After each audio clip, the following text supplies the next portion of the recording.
Episode story. Polling shows Democrats' favorability sinks to all-time low. Episode length. Approximately 3,000 words. Act 1. The breaking news. The morning sun had barely crept over the horizon when Washington, D.C., woke up to a political earthquake. News alerts buzzed on phones, TV anchors raised their voices with urgency, and headlines blared across every major network. New national poll. Democrats' favorability at lowest point in modern history. Inside the Democratic National Committee headquarters, the air was thick with unease. A group of exhausted staffers huddled around a massive screen in the war room, watching the numbers crawl across the bottom of the news broadcast. Approval rating: 29% favorable. Unfavorable: 63%. Undecided: 8%. A silence hung in the room. Phones buzzed relentlessly, but nobody reached for them. The shock was too raw. At the head of the table sat Elena Ruiz, the newly appointed party chair. Known for her sharp instincts and ability to rally fractured coalitions, she stared at the numbers with a heavy stillness. She knew this wasn't just a poll. It was an alarm bell, one that could define not only her leadership but the survival of her party. "We're not just sinking," she whispered, her voice barely audible. "We've hit the ocean floor." Act 2. The spin room. By mid-afternoon, the party machine had kicked into damage control mode. Surrogates lined up for interviews on CNN, MSNBC, and even Fox News, each armed with talking points. This is just one poll. Americans are frustrated with Washington overall. Our focus is on delivering results, not chasing numbers. But behind closed doors, the cracks widened. In a dimly lit bar near Capitol Hill, two veteran strategists, Marcus Lane and Jill Donovan, nursed their drinks while trading hushed frustrations. "This isn't just messaging, Jill," Marcus muttered. "It's rot. People don't trust us anymore. Every promise we make feels like theater."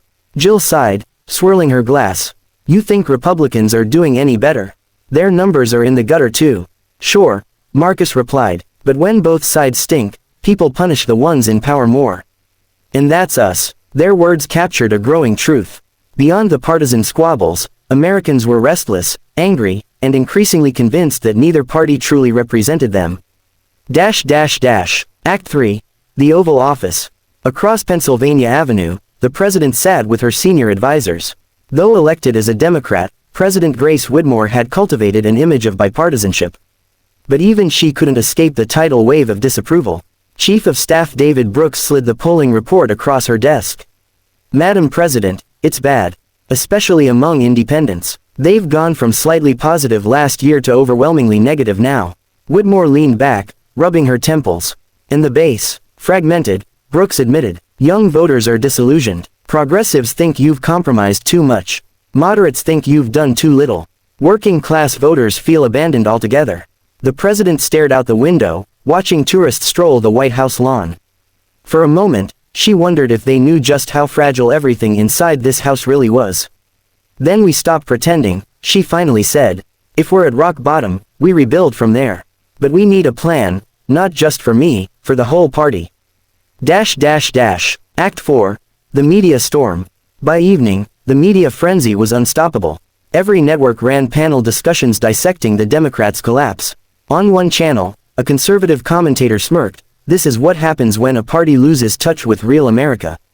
They're too busy fighting culture wars and not enough about jobs, security, and affordability." On another, a progressive activist shouted back, "No, this is punishment for playing it too safe, for being afraid to take bold action. People want leadership, not half measures." The narrative fractured, but the damage was clear. The story wasn't just numbers anymore, it was identity. The party was being defined by its crisis. Social media only poured gasoline on the fire. Hashtags like #Democrats failing and #time for change trended within hours. Memes ridiculing party leaders spread faster than any official statement. And somewhere in the noise, ordinary Americans voiced their discontent. Greater than, "Doesn't matter if it's Democrats or Republicans, they all forget about us once elected. I used to believe in them. Not anymore. Time for a third party. Enough is enough." Act 5. The Closed-Door Meeting. The next day, Elena Ruiz convened an emergency meeting with senior senators, governors, and party donors. The room pulsed with tension, voices overlapping, blame flying from every corner.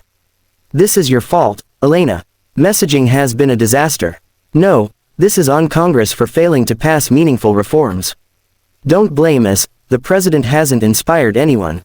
Finally, Ruiz slammed her hand on the table.